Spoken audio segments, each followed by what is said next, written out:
있습니다. 물론 우리 교회 몇 번 오셨습니다만은 우리 교회 개척할 때부터 남서울 평천교회 담임 목사님으로 계시다가 우리 교회가 개척한 2007년부터 코로나 전까지 우리 교회 스테반 성교회 의료 진료를 보내서 의사 선생님을 통해서 우리가 진료도 받고 또 이발팀을 임의용팀을 또 보내서 의료 선교와 임의용을 그렇게 보내주셨다가 목사님의 마음에 큰 중형교회를 사임을 하고 부산에 내려가서 정말 불신자들을 하나님 앞에 전도해야겠다. 그리고 기존에 교회 다니다가 이렇게 낙심하고 저렇게 낙심한 가나안 성도, 거꾸로 안나가 성도를 이렇게 전도해야 되겠다라고 이 코로나 시기에 작년부터 그렇게 집에 늘 모셔서 옛날 우리 한국교회 초대교회 선교사님이 전도하는 것처럼 집으로 모셔서 음식도 대접하고 성경 말씀을 공부하고 가르치고 그렇게 해서 좀 낮은 울타리 교회를 이제 내년부터 본격적으로 이제 노예 허락을 이미 받았습니다. 그렇게 해서 이제 시작을 하는 우리 강신우 목사님, 저희 합동신학대학원 또 동기고 합동신학대학원에서 공부를 최고 잘해서 장학금을 한 번 빼고 6학기 동안 다 받았습니다. 다 받았고 우리 이렇게 훌륭한 목사님을 모시고 우리가 하나님의 말씀을 들을 때 많은 은혜와 도전이 되기를 바랍니다. 우리 목사님 나오실 때 박수로 한번 하는 게 하겠습니다.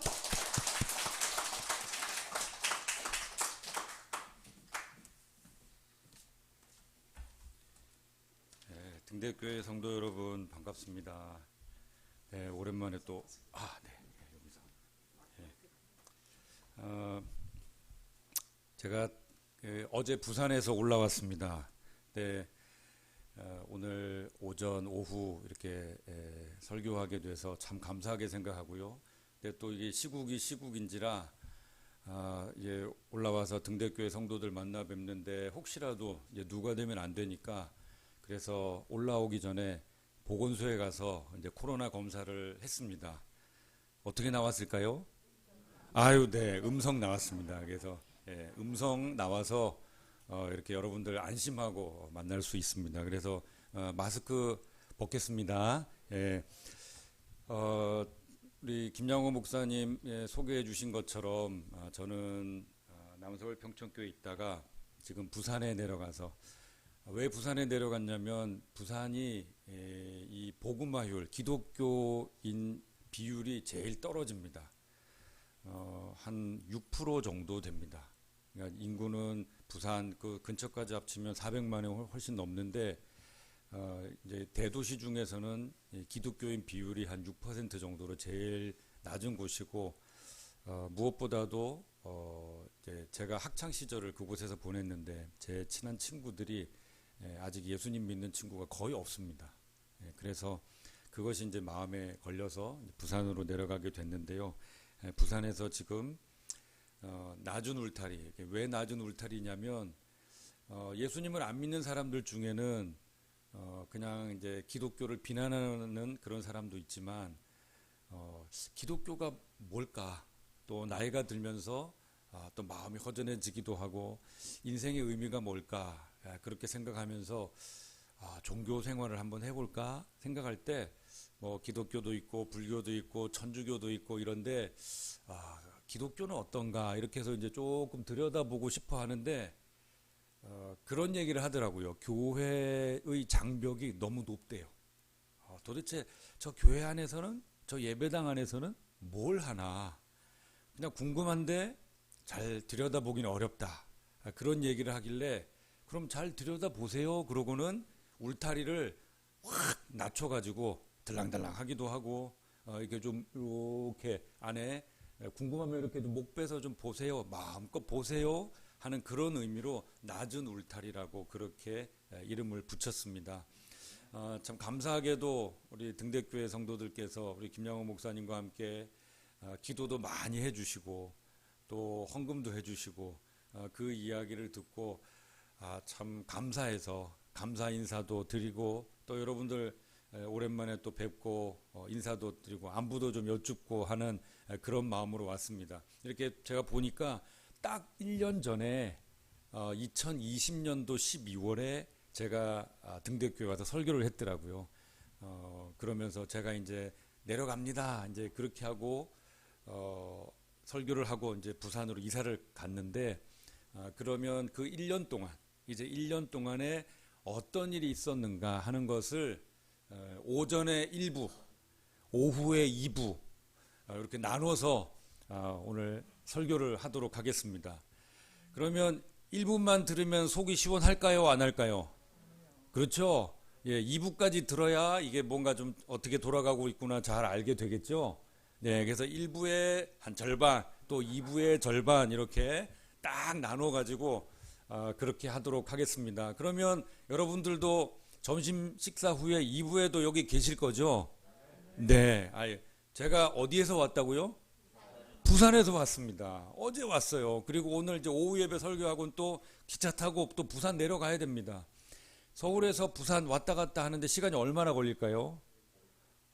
뭐 그냥 저희 집이 해운대라서 해운대에서 부산역까지 갔다가 거기서 기차 타고 2시간 반에서 한 3시간 가까이 오고 거기서 또 여기까지 오고 그러면 거의 4-5시간 걸립니다. 4-5시간 걸려가지고 여기 왔는데 그래서 설교하는데 여러분들이 보이면 제가 서운할까요? 안 할까요? 여러분들이 안 보이면 1부만 듣고 가시면 서운할까요? 안 할까요? 그렇죠. 그래서 여러분들이 제가 어떻게 하고 있는지 잘 들어주시고 또 잘 들어야 기도할 수 있을까요? 없을까요? 있어요. 네, 기도할 수 있습니다. 그래서 잘 들어주시고 또 여러분들이 계속 기도해 주셨으면 좋겠습니다. 오늘 본문에 보면 예수님의 제자들이 나옵니다. 예수님의 제자들 베드로와 안드레 또 세베대의 아들 야고보와 요한 이렇게 4사람이 나오는데 예수님이 이 사람들을 부르세요. 그들에게 갔습니다. 근데 그 중에 이 베드로와 안드레 이 사람들 형제고요. 또 야고보와 또 다른 이 사람들 요한이 또 형제인데 다른 일을 하고 있었어요. 베드로와 안드레는 고기를 잡느라고 그물을 던지고 있었습니다. 그물을 던지고 있는 그들에게 가셔서 예수님이 나를 따라오너라. 내가 이제 너희가 사람 낚는 어부가 되게 하겠다. 그렇게 말씀하셨습니다. 또 조금 더 가시다 보니까 이제는 세베대의 아들 야고보와 요한은 뭐라고 있었죠? 아유, 대단하시네요. 성경 박사 나오셨습니다. 그물을 깁는 일을 하고 있었습니다. 일을 하고 있었어요. 그래서 그들을 향해서도 예수님이 똑같이 말씀하셨습니다. 나를 따라오너라. 내가 너희로 사람 낚는 어부가 되게 하겠다. 그렇게 말씀하시니까 이 사람들이 그 말씀에 순종하고 하던 일을 버려두고 가족도 두고 예수님을 따르는 그래서 예수님의 제자가 되었습니다. 그물을 깁는 일, 또 갈릴리 바다 그 작은 호수에서 그물을 던져서 고기를 잡는 일, 어떻게 보면 작은 일일 수 있습니다. 로마의 장군, 황제, 정치인들이 보거나 아니면 멀리 예루살렘에 있는 종교 지도자들이 보기에는 별로 중요하지 않은 일일 수 있습니다. 그런데 나름대로 열심히 성실하게 살고 있었어요. 열심히 성실하게 살고 있는 그들을 향해 뭔가 인생의 고민을 갖고 그래도 자기에게 맡겨진 그 일을 잘하고 있는 그 사람들을 향해 예수님이 찾아가신 겁니다. 여러분들께서 어떤 분들은 어떤 일들을 하고 계시죠? 네, 공공근로도 하실 수도 있고 또 금요기도회 마치고 저도 한번 참석해 봤는데 여기 지하철역에 가서 열심히 전도하는 일, 그런 일이라도 열심히 성실히 할 때 우리 주님을 만날 수 있습니다. 그곳에서 일하시는, 그곳에서 나를 부르는 주님을 만날 수 있습니다. 저도 그런 비슷한 경험을 하고 비슷한 일이 생겼습니다. 남서울 평촌교회에서 부목사로 또 담임 목사로 거의 20년을 나름대로 열심히 일을 했습니다. 그런데 고등학교 친구 중에 한 명이 전화가 온 거예요. 그 친구는 신부님까지 되려고 열심히 성당에 다닌 천주교 신자였습니다. 그런데 목사인 저에게 연락을 했어요. 친구야, 혹시 우리 친구 누구, 고등학교 친구 누구 소식을 들었냐? 모르는데. 그런데 그 친구가 말기암 환자라는 거예요. 말기암 환자라서 지금 중환자실에 있다. 그런데 네가 목사니까 친구가 곧 세상 떠날 것 같은데 한번 만나주면 좋겠다. 그렇게 연락이 왔어요. 그래서 그러면 그래야지. 그런데 그럴 수 없었어요. 왜냐하면 저는 그때 감기 몸살을 앓고 있었거든요. 2017년도 1월이었습니다.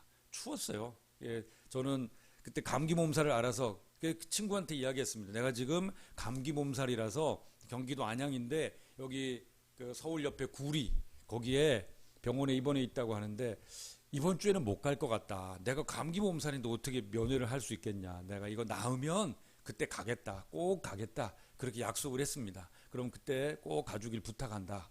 세상 떠나기 전에 친구 만나고 또 복음 전하면 좋지 않냐. 그래서 내가 꼭 그렇게 하겠다. 그렇게 했는데 세상을 떠났습니다. 제가 만나지 못하고 세상을 떠났어요. 제가 너무 미안한 거예요. 그 친구한테. 복음을 듣지 못하고 그 친구는 세상을 떠났습니다. 제 마음에 죄책감이 생겼어요. 장례식이 열리는데 제가 찾아갔습니다. 저 일정을 마치고 밤늦게 그 장례식장을 찾아갔는데 고등학교 친구들을 만났어요. 한 30명 정도가 거기 있더라고요. 제가 고등학교 졸업하고 뭐 동문회, 동창회 일절 못 갔습니다. 왜냐하면 그 친구들은 주로 이제 주말에 모이는데 저는 목사라서 주말에 더 바쁘거든요. 교회 일을 해야 되니까 주일 준비하고 이러느라고 전혀 못 갔는데 35년 만에 그때 친구들, 고등학교 1학년, 2학년, 3학년 때 그 친구들을 만나게 됐습니다. 친구들은 뭐 평소에도 많이 만났던 모양이에요. 이런저런 얘기를 하는데 저는 뭐 30여 년 만에 처음 만났으니까 이렇게 보니까 알아볼 수 있을까요? 없을까요? 근데 알아봤어요. 똑같더라고요. 그래서 이야, 하나도 안 늙었네. 하나도 안 늙었네. 서로 막 어떻게 하나도 안 늙었냐 그러는데 그게 무슨 뜻이냐면 다 같이 늙고 있다는 얘기입니다. 30년 동안 다 같이 늙고 있으니까 어떻게 하나도 안 변했어요. 변했죠. 많이 변했죠. 뭐 배도 나오고 많이 변했는데 주름살도 생기고 변했는데 하나도 안 변했다는 건 다 같이 지금 늙고 있어서 다행히 한눈에 알아봤어요. 얘는 누구, 1학년 때 친구, 2학년 때 친구, 3학년 때 친구 다 알아봤어요. 이름은 기억이 안 나더라고요. 얘가 이름이 뭐더라. 그러면 기억이 안 났어요. 기억이 안 났는데 이제 그 친구들을 이렇게 제가 목사니까 물었습니다. 이제 먹고 이야기하다가 물었어요. 니네들 중에 교회 나가는 친구 있냐? 물었는데 아무도 없어요. 아무도 없어요. 30명 중에 한 명도 없어요.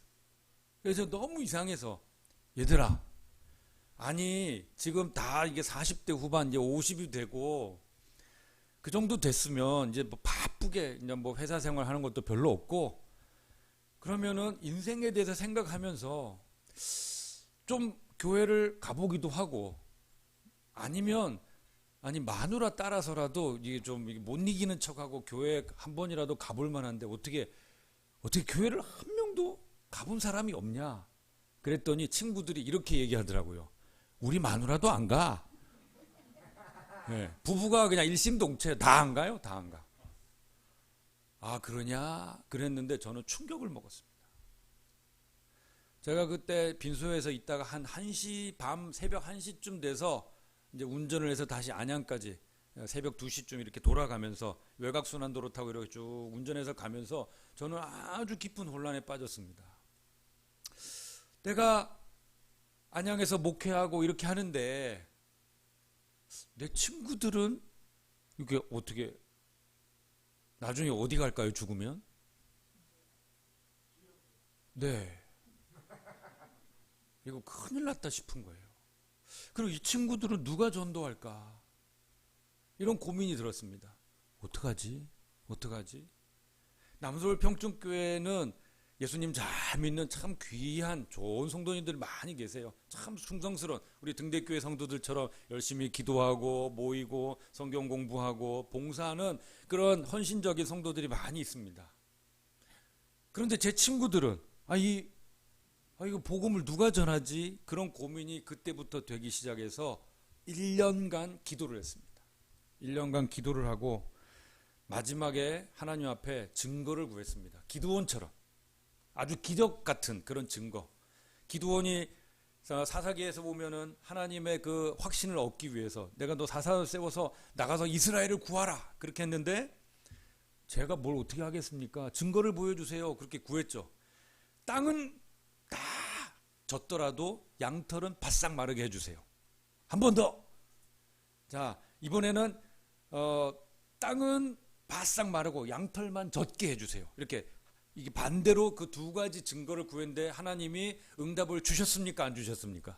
주셨어요. 그래서 순종하고 기도원이 갈 수 있었죠. 저도 그런 저에게는 아무에게도 이야기하지 않은 그 두 가지 조건을 하나님께 구했습니다. 그랬더니 2018년 1월에 저에게 그 두 가지 증거를 저에게는 기적 같은 일이었어요. 다른 사람은 모르는 일이에요. 하여튼 저에게는 그 하나님께만 구한 그게 있는데 그걸 일주일 안에 그 두 가지를 딱 보여주시는 거예요. 그래서 이건 하나님의 응답이구나. 그렇게 생각하고 장로님들한테 말씀드리고 교회에 말씀드리고 제가 이 일을 위해서 가겠습니다. 물론 뭐 붙잡고 안 가면 안 되냐고 그런 말씀도 다 해주셨지만 다시 말씀드리고 또 말씀드리고 몇 달에 걸쳐서 말씀드리고 2018년 6월에 사임하고 부산으로 내려갔습니다. 참 감사하게도 남서울 평촌교회에서 그걸 받아주셨어요. 마치 안디옥 교회가 바울과 바나바 참 귀한 사람을 다른 교회를 세우고 전도하기 위해서 파송하셨듯이 그렇게 저를 보내주셨습니다. 그래서 제가 부산에 내려가서 친구들을 만나고 이제 그렇게 시작을 했는데 사실 뭘 어떻게 해야 될지 몰랐어요. 갑자기 이제 내려가긴 했지만 이거 어떻게 해야 되나 그랬는데 그때 이제 서울광령교회에서 연락이 왔습니다. 교회를 개척하신다고요? 그러면 잠깐 우리 서울광령교회 와서 좀 계세요. 그러면 교회 개척하는 것을 지원하겠습니다. 그렇게 해서 그래 여기 딱히 뭐 지금 어떻게 해야 될지 모르겠는데 이것도 하나님의 인도하심인가 보다. 그래서 기도하고 서울광령교회로 갔습니다. 서울광령교회로 딱 그때가 2018년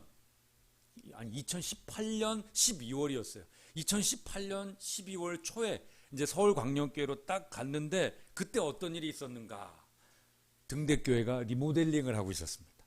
2018년 12월에 등대교회가 리모델링을 하고 있었는데 저는 뭐 이제 큰 교회 가서 이제 얼떨떨해가지고 이제 적응하고 있는데 갑자기 저 서울광령교회 조현삼 담임 목사님이 자, 강 목사님 혹시 우리가 이제 서울광령교회에서 12월에 뭔가 이제 그 성탄절 헌금을 가지고 어떤 좋은 거룩한 하나님의 일을 했으면 좋겠는데 특별히 어떤 컨셉이 있습니다. 뭔가요? 그랬더니 이 마리아와 요셉이 예수님을 이제 낳기 전에 베들레헴에 왔는데 유할 곳이 없어가지고 마국간에서 이제 그 짐승들이 있는 곳에서 아기 예수님을 낳았잖아요. 그래서 12월 성탄절 헌금을 뭔가 집과 관련된 그런 곳에 헌금을 좀 했으면 좋겠습니다. 혹시 그런 곳 있을까요? 그렇게 이야기를 하는 거예요. 말씀하시는 거예요. 그래서 저는 적응하느라고 정신이 없는데 뭔가 하나 딱 떠올랐습니다. 그게 뭐냐면 바로 등대교회가 지금 공사를 하고 있잖아요. 등대교회가 리모델링 하면서 집과 관련된 일을 하고 있어요. 제가 이렇게 기억난 거는 등대교회를 위해서 기도했기 때문일까요? 안 했기 때문일까요?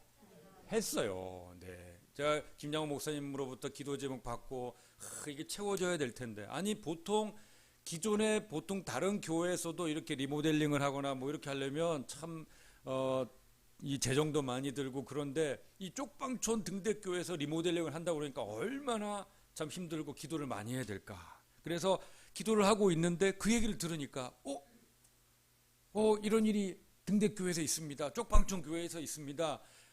여기 혹시 되겠습니까? 그러니까 그 목사님이 한번 연락을 한번 해보라는 거예요. 그래서 제가 김양호 목사님한테 전화를 했습니다. 근데 그날이 언제였냐면 김양호 목사님이 여기 돈이 똑 떨어져 가지고 금식 기도하고 있을 때였습니다. 예, 금식 기도하는 마지막 날이었나요? 그때 마지막 날이었어요. 금식 기도하는 마지막, 하나님 돈 주세요. 그리고 기도하는 마지막 날에 제가 딱 전화를 한 거예요. 전화를 딱 해서, 예, 전화를 딱 해서, 이거 역사적 사실입니다. 이거 뉴스 나와야 되는 일이에요. 저 마지막 날에 제가, 그것도 마지막 날 저녁에 딱 전화를 했어요. 목사님, 돈 필요하죠? 예, 돈이 필요한 거예요. 얼마가 필요합니까? 지금 뭐 얼마나 구멍이 났습니까? 한 3천만 원이 지금 모자랍니다. 지금 돈 줘야 되는데 돈이 딱 지금 12월 말로 줘야 되는데 돈이 없습니다. 3천만 원 큰 돈입니다. 그래서 제가 이야기했어요. 돈이 없다는데요. 3천만 원이 없다는데요. 그랬더니 그러면 딱 됐습니다. 3천만 원. 그래가지고 서울광역교회에서 등대교회 3천만 원이 탁 와가지고 그 대금을 딱 치를 수 있게 그렇게 됐습니다. 네, 뭐 영광을 하나님께. 네. 그래서 제가 지금 이 불신자에게 복음을 전해야 되는데 어떻게 서울광역교회로 와가지고는 등대교회 딱 리모델하는데 돈 딱 떨어졌을 때 그 딱 공급이 됐어요. 또 이제 그 다음에 2020년도 2019년도죠. 그때 됐을 때는 합신 그 세계는 잘 모르겠고 솔직히 한국에서 제일 좋은 신학교가 어디죠? 한국에서 제일 좋은 신학교 잘 모르세요? 신학대학원. 이거 아주 중요한 상식인데요. 저 수원에 합동신학대학원이 있습니다. 세계는 잘 모르겠고 한국에서는 제일 좋은 신학교입니다. 김양공 목사님이 어느 신학교 나왔을까요? 합동신학대학원. 네. 한국에서 제일 좋은 신학대학원 나왔습니다. 네. 거기서 참 좋은 신학을 가르치는데 안타깝게도 그 이제 학교가 오래되다 보니까 거기 식당 의자와 이 식탁 의자가 다 낡아가지고 어렵게 된 거예요. 제가 그 소식을 듣게 됐습니다. 서울광역교회 또 이야기했어요. 거기 의자하고 이렇게 다 삐걱거리고 참 낡았다는데요. 아이고 그거 교체해 드립시다. 그래서 서울광역교회에서 또 몇 천만 원 해가지고 그 의자하고 테이블 식당을 다 고치고 보니까 또 침대 매트리스가 다 이게 기숙사에 그 좁은 2층 침대 있는데 그게 다 꺼져가지고 막 우리 전도사님들 허리가 아프고 막 그렇다는 거예요. 그래서 그것도 싹 교체합시다. 그래서 또 막 뭐 큰 비용을 들여서 교체하고 또 여러분들 잘 아시는 이민철 목사님 아시죠? 잘 모르세요? 아시죠? 거기 일산 평강교회 거기 스타렉스도 바꿔드리고 예 이게 그런 일들을 막 하겠습니다. 그래서 우리 교단의 여러 참 약한 그런 교회들 이렇게 저렇게 돕고 앰프도 바꿔드리고 또 컴퓨터도 바꿔드리고 이렇게 하면서 큰 금액을 지원하게 됐습니다. 그렇게 하고 있으니까 우리 김양호 목사님이 강 목사님이 전도한다고 부산을 갔는데 왜 서울로 다시 오게 됐을까? 이게 바로 등대교회를 위하고 합신을 위하고 우리 작은 여러 교회들을 위해서 그렇게 왔는데 지금부터 농담입니다. 오래 있으세요. 예? 오래 있어야 우리 등대교회도 좋고 합신도 좋고 그렇지 않겠습니까? 그냥 웃자고 그렇게 이야기를 했습니다. 근데 하나님의 때가 됐어요. 이제 등대교회 리모델링도 끝났고 자 평강교회 스타렉스도 바꾸고 저 식탁 의자도 바꾸고 매트리스 다 교체하고 나니까 하나님이 또 부산으로 이끄셔서 제가 이제 부산으로 내려갔습니다. 왜 서울광역교에 있었을까? 이렇게 돕는 일도 있었지만 거기에 있으면서 낮은 울타리가 필요하구나. 그걸 알게 됐어요. 낮은 울타리. 그런 지금 낮은 울타리 교회 이 이름을 서울광역교에 있으면서 알게 됐고 또 이렇게 유튜브 찍고 동영상 찍고 그거 올리는 여러 가지 일들을 서울광역교에서 잘 배우게 됐습니다. 그래서 지금 이제 그 일들을 부산에서 하고 있어요. 근데 부산에 내려가서 이제 아침 저녁으로 제 친구들 불신자 여러 사람들 이제 한 30명 가까이 되는 사람들 아침 저녁으로 부르면서 기도했습니다. 어젯밤에도 여기서 자면서 요 4층에서 자면서 기도하고 오늘 아침에도 일어나서 그 사람들 이름 부르면서 기도했는데요. 그렇게 만나자고 하고 그랬을 때 친구들이 막 만나줬을까요? 안 만나줬을까요? 안 만나줬어요. 잘 안 만나주는 거예요. 아니 내가 지금 하나님, 아니 사람 낚는 어부 되게 한다면서요. 아니 내가 지금 여기 남서울 평축교회 목회 잘하고 있는데 내가 지금 내 마음속에 그렇게 친구들을 향해서 그 마음 주셔가지고 내가 부산 내려와서 친구들 만나 친구야 그래 나를 위해서 이 복음을 전해주기 위해서 왔구나 그러고 환영하면서 나도 만나자 이렇게 같이 만나자 그러고 막 그럴 줄 알았더니 전화했는데 바쁘다 다음에 연락할게 그러고는 다음이 없어요. 저는 막 바쁘게 친구들을 만날 줄 알았더니 소식이 없어요. 할 일이 없어요. 그래서 어떻게 했느냐? 바닷가를 그냥 걸었습니다. 할 일이 없어서 바닷가를 그냥 계속 걸었는 거예요. 남들이 보면 아이고 강 목사님 팔자 좋네요. 부산 가더니 뭐 전도는 안 하고 맨날 바닷가만 걷네요. 이제 그렇게 얘기할 수도 있는데 바닷가를 걸은 이유는 팔자가 좋아서가 아니고요. 할 일이 없어서요. 속이 바짝바짝 탔어요. 아니 제가 이제 남서울 평촌교회 성도 여러분, 제가 열심히 전도하기 위해서 제가 부산을 갑니다. 서울광명교회 성도 여러분, 제가 부산에 가서 열심히 전도하기 위해서 제가 지금 부산에 갑니다. 그러고 쫙 폼나게 부산에 타고 왔으면 열심히 막 그냥 전도하고 뭐 그래서 막 많은 사람들이 돌아오고 이런 일이 일어나야 되는데 안 만나주는 거예요. 그래서 제 마음이 비참하게 됐습니다. 한숨이 나오는 거예요. 다른 사람들이 보면 그냥 햇살 좋은 멋진 바닷가 막 걷는 것처럼 보이는데 저는 그 바닷가가 눈에 안 들어오는 거예요. 답답한 거예요. 하나님, 이게 뭡니까? 내가 자원했냐고, 내가 가겠다 그랬냐고. 가만히 있는 사람 하나님이 들쑤셔 놔가지고 하나님 제 친구들이네요. 그럼 제가 갈게요. 그래가지고 왔는데 하나님 꿈속에서라도 우리 친구들 좀 전도 좀 해주세요. 하나님이 나타나서 내 이놈 교회 좀 가. 복음 믿어. 예수님 믿어. 그러면 친구들 믿을 테니까 그렇게 하게 해주세요. 저는 그렇게 기도했거든요. 그랬더니 하나님이 뭐라고 응답 주시냐면 금요기도회 때 기도하는데 저 친구들 위해서 누가 기도하냐 지금. 제가 기도하죠. 너 얼마나 기도했냐. 제가 20년 넘게 했죠. 그럼 네가 해라. 네가 가라 하와이. 뭐 이런 분위기 됐어요. 네. 아니 지금 네 친구들 영혼을 위해서 누가 너만큼 기도했어? 아마 없을걸요? 그럼 네가 가서 전도를 해야지. 그러네요. 아니 그래서 왔는데 아니 이거 만나게 해줘야 될 거 아니냐고. 안 만나주는 걸 어떻게 전도해요? 답답한 거예요. 아니 내가 그럼 남서울 평촌교회 성도들한테 무슨 면이 서고 우리 서울광역교회 성도들한테는 무슨 면이 서냐고요. 저거 전도한다고 가더니 맨날 바닷가만 돌아다니고 저 뭐 하는 거야. 그런데 저는 죽을 맛이었습니다. 정말 속이 탔어요. 6개월 동안 열심히 만났어요. 이렇게 저렇게 만나기는 열심히 만났어요. 그런데 그 다음에 연결이 안 되는 거예요.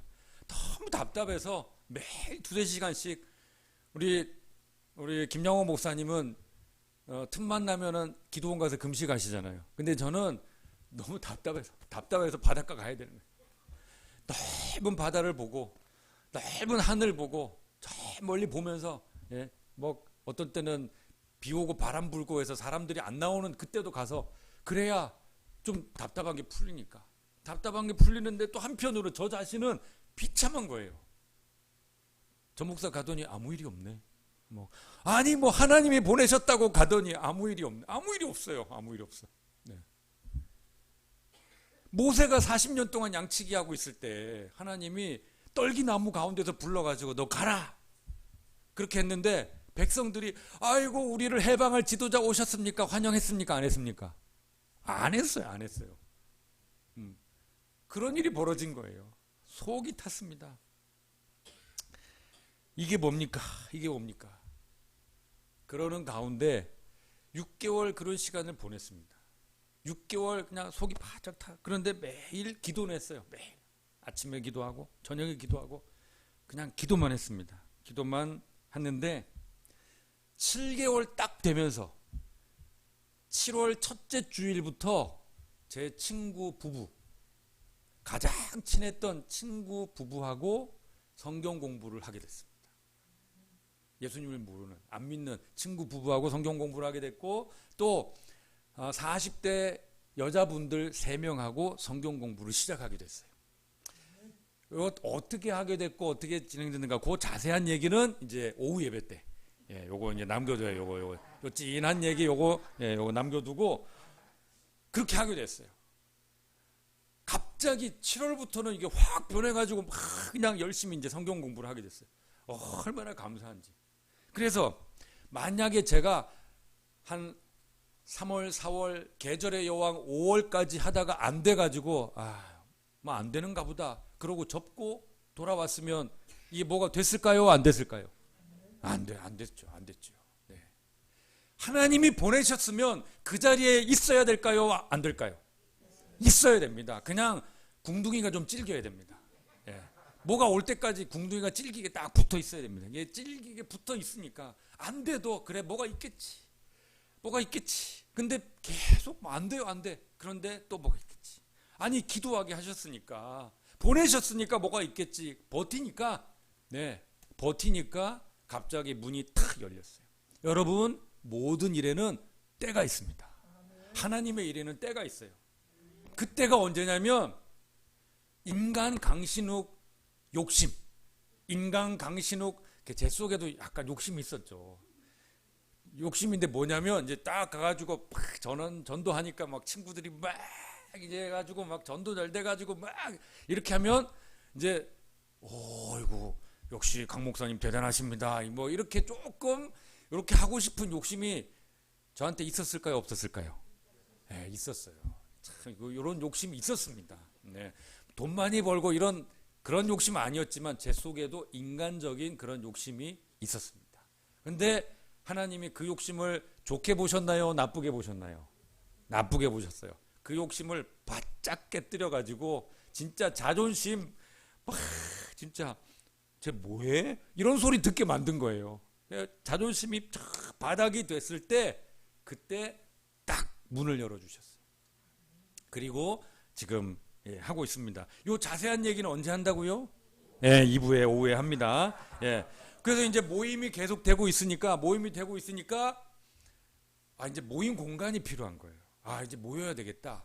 근데 보통 모임 이렇게 교회를 개척한다 이러면은 상가에다가 예배당을 만들고 이제 이렇게 시작을 해야 되는데 가만히 생각해 보니까 이 상가가 제가 있는 곳이 해운대 쪽이거든요. 해운대 상가가 비쌀까요? 안 비쌀까요?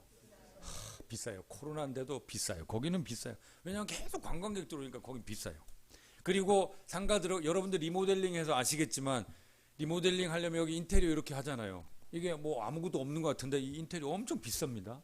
상가 들어가면 인테리어 해야 돼요. 거기 의자 놓고 막 예배다 이렇게 꾸미려면 돈이 많이 들어가는 거예요. 근데 돈을 들여서 사람들이 많이 오면 하겠죠. 해야 되는데 제가 지금 만나고 있는 사람은 예수님 믿는 사람이에요, 안 믿는 사람이에요? 안 믿는 사람이요. 안 믿는 사람이 주일날 교회당 올까요, 안 올까요? 안 와요, 안 와. 그러니까 상가에다가 예배당 꾸며놔 봐야 아무도 안 오는 거예요. 제가 만나고 있는 사람 아무도 안 와. 그럼 이 사람들은 어디서 만나야 되느냐? 집에서 만나야 돼요. 집에서. 네. 지금 저희 집에서 만나고 있어요. 저희 집에서 만나는데 이 친구나 이런 분들이 올 때 부담스러운 거예요. 왜냐하면 저희 살림하는 집이니까 이제 청소하고 뭐 음식 장만 이러니까 그분들도 조금 부담스러워요. 그래서 옆에다가 조그만한 아파트를 구했어요. 아파트는 인테리어 할 필요 있어요, 없어요? 뭐 딴 거 할 필요 없어요. 그냥 도배만 하면 돼. 좀 낡아서 도배만 하면 되고, 그러고 나머지는 이제 하면 돼요. 그래서 거기를 이제 구했습니다. 근데 아파트에서 교회를 한다고 하니까 노회에서 아파트에서 교회를 하는 뭐 이런 법이 있습니까? 그러면서 조금 그렇게 생각하시는 거예요. 그래서 설명을 드렸어요. 지금 제가 만나는 사람은 예배당에 아무도 안 옵니다. 근데 이 사람들 만나고 이게 마음 편하게 올 수 있고, 거기 어딘데요? 아파트입니다. 그럼 갈게요. 이렇게 하고 오니까 여기는 사람들이 와서 같이 성경 공부도 하고 좋습니다. 그래서 노회에서 그러면서 이제 두고 보겠습니다. 이제 이러고 있었어요. 아파트를 얻었습니다. 그러는 동안 이제 아파트를 얻으려도 돈이 있어야 되거든요. 돈이 있어야 되는데 돈이 없어요. 저는 돈이 없습니다. 여기서 그냥 내려가서 부산에서도 뭐로 했냐면 서울에서 전세금 그걸로 그 보증금 빼가지고 저희 6식구 생활비를 하고 있었거든요. 생활비를 하고 있으니까 이게 돈이 없는데 어떡하지? 돈이 없을 때는 어떻게 될까요? 그렇죠. 기도해야죠. 예, 돈이 없으면 기도합니다. 우리 김양호 목사님 돈이 없으니까 기도도 그냥 기도가 아니고 무슨 기도를 해야 되죠? 잘 아시네. 돈이 없으면 금식 기도를 해야 돼요. 예, 어차피 돈이 없으니까 금식 기도 해야 돼. 돈이 없으니까 저도 금식 기도를 했습니다. 사흘, 저는 오래 못 굶어요. 이게 사흘 했어요. 사흘 금식 기도를 딱 하는데 마지막 날에 응답이 왔습니까? 안 왔습니까? 안 왔어요. 마지막 날에도 하는데 전화가 안 와요. 전화가 안 와. 답답해가지고 근데 그 하루 더 굶어야 되나? 못 굶겠는데. 그래가지고 그냥 원래 사흘 작정했기 때문에 하나님 사흘째입니다. 사흘째입니다. 전화가 와야 되는데요. 전화가 안 왔어요. 그냥 사흘 그냥 끝났어요. 끝나서 제 아내가 물었습니다. 여보, 응답이 왔어? 안 왔어. 전화는 왔어? 안 왔어. 그럼 근데 막 너무 이제 하여튼 그렇게 해서 답답하게 어떡하지 그러고 있는데 그러면 하나님 접을까요? 아파트 저기 지금 보고 다니고 있는데 접을까요? 그러고 있는데 전화가 왔어요. 어떤 분한테도 전화가 왔어요. 그분도 넉넉한 형편의 분이 아닌데 목사님 저희 집에 어떤 돈이 생겼는데 이거 제 아내하고 의논했는데 목사님한테 보내야 될 것 같습니다. 얼만데요? 1,000만 원입니다. 그게 제가 지금 뭘 생각하고 있었냐면 1,000만 원에 월세 80만 원짜리 집을 구하고 있었거든요. 그런 아파트를 구하고 있었어요. 근데 지금 딱 보증금만큼 지금 주겠다고 하시니까 그래서 제가 하나님 돈이 없어서 이제 접어야 되겠습니다. 지금 이런 거 생각하고 있는데 또 바닷가 가서 한숨 쉬고 있는데 딱 전화가 온 거예요. 이거 하나님 응답이고 뭐고 필요가 없어요. 이제 이게 1,000만 원이 왔는데 하나님이 집을 계약하거라. 이거 응답이 올 필요가 없어요. 그냥 이건 하나님 응답이구나. 아니 없는데 갑자기 1,000만 원 주신다고 하니까 그래서 부동산에 연락을 했습니다. 집 구해주세요. 부동산에 딱 연락을 했더니 이 부동산 권사님이 집을 어떻게 알아보시더니 딱 목사님 지금 좋은 집이 나왔습니다. 그래요? 어떤 집입니까? 3년 전에 목사님이 부산 처음 내려왔을 때 살던 바로 그 집입니다. 바로 그 집인 거예요. 처음 우리 식구들 내려와서 거기서 하나님 이제 부산 내려왔으니까 하나님의 뜻을 펼치게 해주세요. 기도했던 바로 그 집인 거예요. 그 집이 깨끗하고 전망도 좋고 아주 좋거든요.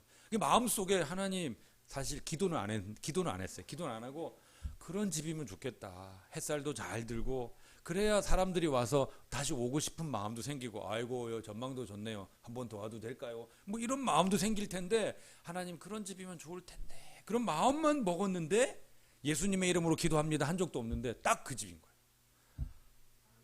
거예요. 보증금 마련됐지? 월세 딱 맞지? 보증금 딱 맞지? 딱입니다. 그런데 부동산 권사님이 그러시는 거예요. 목사님 근데 월세가 너무 비싸네요. 1,000만 원에 80만 원 너무 비싸요 월세가. 제가 이야기해서 한번 깎아볼게요. 그런 거예요.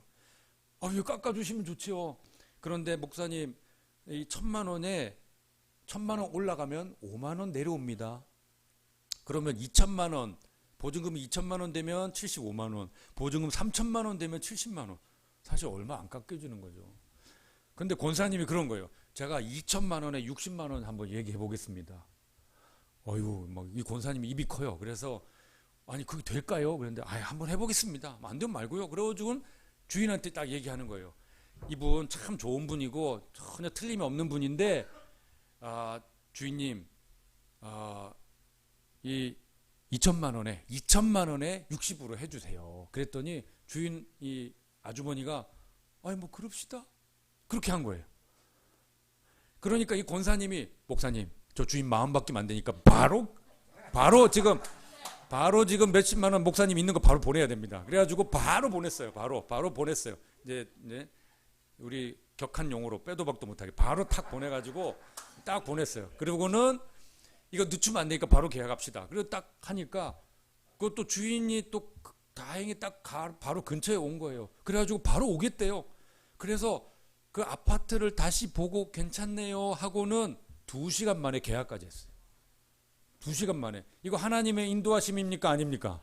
하나님의 인도하심인 거예요. 바로 그냥 일사천리로. 계약, 그러니까 1,000만 원 보낸 게 있으니까 계약금 200만 원 이제 탁 넣었어요. 탁 넣었는데 계약금 200만 원 넣었으니까 지금 얼마가 모자라죠? 네, 나머지 이제 계약 보증금이 2천만 원으로 올랐잖아요. 2천만 원으로 올랐으니까 지금 1,000만 원은 확보됐는데 얼마가 모자라죠? 1,000만 원이 모자라요. 1,000만 원이 모자라서 또 기도해야죠. 하나님, 1,000만 원이 없는데요. 1,000만 원이 없는데요. 근데 이번에는 금식기도 안 했습니다. 왜냐하면 이번에는 금식기도 안 해도 주실 것 같은 믿음이 생겨가지고 금식기도 안 하고 하나님 1,000만 원 더 있어야 됩니다. 이제 기도를 하고 있는데 우리 사랑하는 등대교회에서 추수감사절 헌금으로 해가지고 헌금이 얼마 나왔지요? 그렇죠. 1,050 몇만 원이 나왔어요. 그래가지고 그 김양호 목사님이 전화를 한 거예요. 목사님, 저 이제 추수감사절 헌금을 했습니다. 근데 1,000 얼마가 나왔는데 이걸 1,100만 원 채워가지고 제가 보내겠습니다. 그래가지고 받았습니다. 할렐루야. 보증금이 딱 채워졌는데, 영광 돌립니다. 근데 이상하잖아요. 아니, 보증금은 2천만 원인데 1,000만 원 했으니까 1,000만 원이 모자라는데 1,100만 원이 온 거예요. 이상하다. 하나님이 남게 주실 리가 없는데. 우리 하나님이 희한해요. 남게 주시질 않아요. 딱 그만큼만 주시는 하나님이세요. 이게 막, 하나님 1,000만 원만 주세요. 그러면 갑자기, 1,000만 원 갖고 되겠냐. 1억을 줄게. 요렇게 받아본 적이 없어요. 요렇게 받아본 하나님 1,000만 원이요? 우리 김양호 목사님 하나님 3천만 원이 모자란데 3천만 원이 모자란데 그러니까 딱 3천만 원만 줬거든요. 그런 것처럼 하나님 1,000만 원 모자란데 그런데 1,100만 원이 왔어요. 이게 뭘까 하는데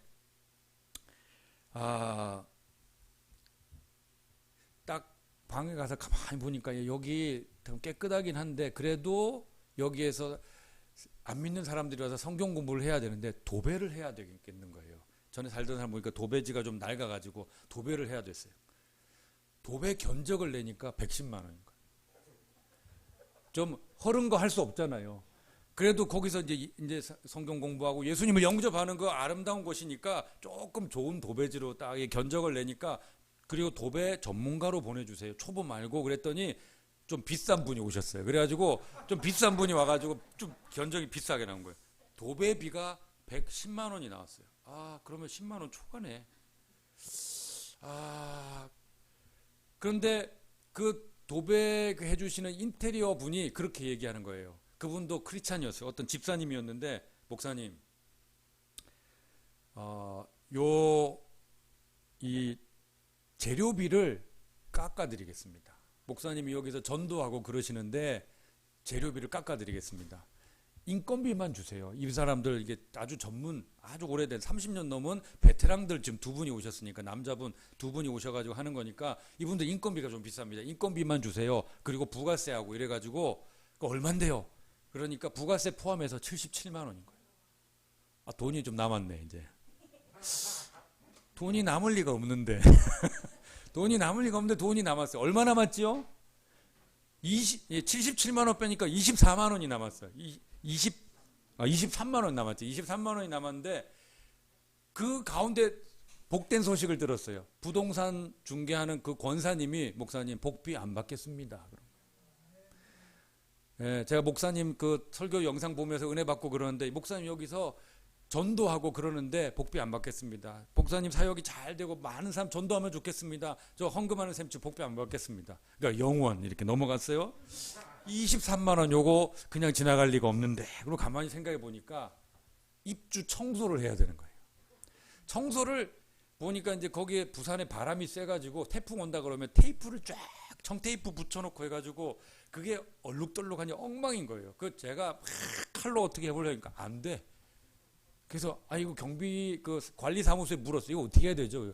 청소 전문가가 해야 됩니다. 그래가지고 아는 분을 또 소개받아서 불렀어요. 그랬더니 그럼 이 청소비가 얼마입니까? 24만 원입니다. 24만 원. 아 그래요? 그래도 나도 자존심 있지. 제가 10,000원 이렇게 딱 보태가지고 제 돈 10,000원을 이렇게 딱 보태서 24만 원 딱 하니까 그럼 등대교회가 어디까지 헌금을 했는가? 보증금 모자란 거 1,000만 원, 도배비, 입주 청소비까지 우리 등대교회 성도들이 헌금으로 다 하게 된 것입니다. 영광의 박수를. 예. 그런 면에서 우리 등대교회 성도님들 정말 감사드립니다. 감사합니다. 예. 제가 열심히 우리 불신자들 전도하도록 하겠습니다. 거기까지 끝나고 나서 이런 이야기들을 우리 노회 목사님들한테 했어요. 목사님들 이런 일이 벌어졌습니다. 그러니까 그 얘기를 가만히 듣던 목사님들이 지금 코로나 시대에 이게 교회를 개척이 될까요? 안 될까요? 잘 안 돼요. 예. 이런 상황인데 그래서 부산 노회에서도 작년 이 코로나 시기 동안에 단 한 교회도 개척이 안 됐어요. 오히려 있던 교회가 목사님들 은퇴하면서 문을 닫는 교회가 생기는 이런 일이 벌어졌습니다. 그러면 목사님들이 기분이 좋을까요? 안 좋을까요? 안 좋죠. 모였는데 또 어떤 교회가 목사님 은퇴하면서 문을 닫게 됐습니다. 안타깝습니다. 참 이런 이야기를 하니까 그런데 제가 교회를 개척하겠습니다. 근데 불신자들 지금 만나서 이랬는데 지금 기도하고 이런 응답이 일어났습니다. 그런 얘기하니까 목사님들도 기분이 좋을까요? 안 좋을까요? 좋은 거예요. 이런 하나님의 역사가 있군요. 불신자들에게 지금 복음이 전파되고 있군요. 우리 아파트에서 시작하지만 이 교회에 세워지는 거 허락합시다. 그래가지고 교회 설립 청원서를 내서 허락을 받도록 그렇게 일이 진행되게 됐습니다. 이거 역시 하나님께 영광의 박수를 드립니다. 네. 이제 도배하고 청소까지 다 끝나고 이제 비품들 교회 거기에 이제 뭐가 이제 들어와야 되는데 이거 어떻게 할까 생각을 하는데 우리 김양호 목사님이 그러시는 거예요. 강 목사님 이거 하나님께 드리는 겁니다. 당근마켓에서 중고품 하지 마세요. 다 그렇게 말씀하시는 거예요. 네. 그래도 당근마켓에 거의 새거 비슷한 것도 있는데 또 돈이 하시니까 새거 비슷한 거 좋은 거 하면 되는데 마음도 조금 있었는데 그렇구나. 그렇지. 하나님께는 온전한 것, 눈먼 것, 저는 것 이거 너희 총독에게 너희 장관에게 갖다 주어 보라. 누가 그걸 기쁘게 받겠는가? 사람에게도 줄 수 없는 걸 어떻게 하나님께 드리겠는가 하는 그 말씀이 말라기에 있지 않습니까? 정말 지금 없는 형편이지만 그렇지. 하나님께 온전한 것, 좋은 것, 새 것, 깨끗한 것 드리자. 그런 마음으로 지금 알아보고 있는 중입니다. 그곳에서 불신자들이 왔을 때 마음을 열고 잘 할 수 있도록 이제 말씀을 맺겠습니다. 막 사연은 많지만 여러분들 배시계가 이제 꼬르륵 하시죠. 네, 그래서 이제 말씀 마무리해야 되는데 제가 원래 중형교회에서 울타리 안에 이 높은 울타리 안에 들어와 있는 이 담임으로서만 울타리 안에서만 있던 사람인데 이제 울타리 바깥으로 나가서 사람을 낚는 어부가 돼야 될 텐데 이거 어떡하지? 바깥에 나가서 전도한 지가 너무 오래됐어요. 여기 이 교인들 만나는 것만 해도 시간이 모자라니까. 그래서 제가 이거 열심히 하면 되겠다. 사람 낚는 어부 열심히 하자 막 결심하고 열심히 하면 될까요? 안 될까요? 안 됩니다. 이건 안 되는 거예요. 될 수가 없어요. 저는 못 됩니다. 사람 낚는 어부가 될 수가 없어요. 제가 결심하고 열심히 노력한다고 이건 될 수 있는 게 아니에요. 어떻게 되느냐? 거기 보세요. 뭐라고 했느냐? 오늘 설교 제목입니다. 예수님이 내가 너를 사람 낚는 어부가 되게 하리라. 주님이 만들어 주시겠다는 거였습니다. 저 될게요. 제가 열심히 할게요가 아니고 주님이 만들어 주시겠다 하는 것이었습니다. 그런데 내가 사람 낚는 어부가 되게 하겠다. 그 전에 더 중요한 말씀이 또 있어요.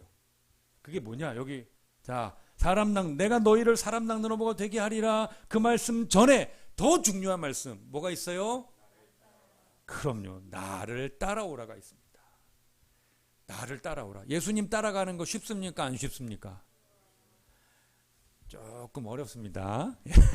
우리끼리 솔직히 하는 얘기로 좀 어려워요. 좀 어려워요. 예수님 따라갈 때 힘들어요. 그래서 왜냐하면 나도 죽이고 어떨 때는 비참해지기도 하고 한숨도 나오고 길이 보이지도 않고 답답하니까 어렵습니다. 에이, 엎어버릴까? 돌아갈까? 포기할까? 그런 생각도 듭니다. 그래서 예수님이 그러면은 저놈 저 길 가는지 안 가는지 내가 한번 보자. 감시하시고 너 안 오는 거야? 안 가? 뭐 이제 그렇게 하실까요? 그게 아닌 거예요. 나를 따라오라 하는 저 말씀에 아주 깊은 의미가 있습니다. 그게 뭐냐? 예수님이 앞장서 가시는 거예요. 예수님이 먼저 가시는 거예요. 제가 바닷가에서 한숨 팍팍 쉬면서 비참하게 걷고 있을 때 예수님 어디 계셨을까요? 저놈 봐라. 저 한숨 팍팍 쉬고 저 믿음 없는 짓 저러고 있네. 그러고 계셨을까요? 아니죠. 제 옆에 계셨어요. 제가 더 비참해지기를 하지만 고소하다 요놈아 그게 아니고 같이 안타까워하시면서 진우가 자존심 더 버려야 된다. 너 자존심 가지고 내가 이렇게 전도했어요 자랑할 욕심 그거 있으면 나 못 따라온다. 영혼을 맡길 수 없다. 그거 바짝 더 깨져야 된다. 내가 그때까지 조금 더 기다려야 된다. 네가 많이 속상한 거 아는데 그때까지 내가 좀 더 기다릴 거다. 조금만 더 깨져봐라. 조금 더 버려봐라. 조금 더 비참해져 봐라. 옆에 계셨던 거예요. 앞장서서 가셨던 거예요. 그리고 그 앞장서 가신 분이 문을 열어주신 거죠. 제 친구의 문을 열어주시고 여러 40대 여자분들 문을 열어주셨으니까 그분들 만나서 공부를 할 수 있었던 거예요. 제가 막 나하고 성경 공부 좀 합시다 뭐 이렇게 땡기지 않았어요. 갑자기 그럼 내가 성경 공부할게. 그러고 온 거예요. 그 아줌마들이 목사님 그냥 성경 공부할게요. 그러고 왔어요. 모르는 사람들 전혀. 이 사람들은 제가 기도하던 사람들도 아니에요. 근데 그냥 온 거예요. 예수님이 먼저 가신 거였어요. 예수님이 먼저 가셨으니까 우리에게 하시는 말씀이 있습니다. 나를 따라오라. 내 뒤를 따라오라. 그렇게 하신 거죠.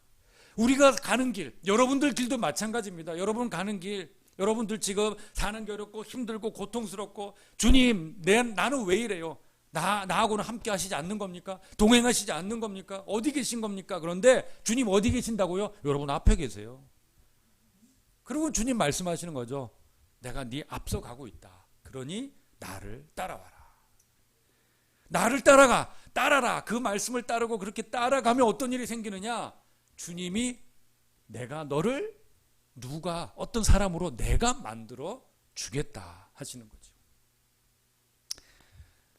우리 예수님이 하늘 보좌를 버리시고 잃어버린 우리를 찾아 내려오셨습니다. 저희 교회 이름이 뭐라고요? 낮은 울타리. 네. 이 낮은 울타리의 원조가 누구냐? 바로 예수님인 거예요.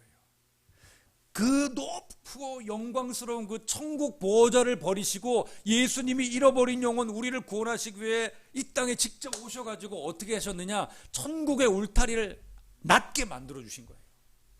어떻게? 예수님을 믿기만 하면, 그 이름을 믿기만 하면 구원을 받게 해주시는 천국 울타리를 먼저 그렇게 낮게 해주셨기 때문에 저도 예수님의 뒤를 따르면서 어떻게 됐다고요? 낮은 울타리 교회.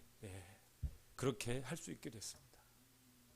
그 일에 우리 등대교회가 함께 기도해 주시고 또 정말 헌신적으로 큰 헌금. 네, 등대교회 1,000만 원은요 다른 교회 1억 10억이 넘죠. 제가 압니다. 그래서 정말 감사하게 생각하고 그 소식 들었을 때 정말 울컥해가지고 이게 도대체 어찌된 일인가 너무 감사한 마음을 표현했습니다. 여러분들 앞에도 주님이 계십니다. 저 앞에도 주님이 계십니다. 우리 함께 나를 따라오라 그러면서 앞서가시는 주님을 잘 따라가는 저 그리고 우리 등대교회 모든 분들이 되시기를 예수님의 이름으로 축원합니다. 기도하겠습니다. 하나님,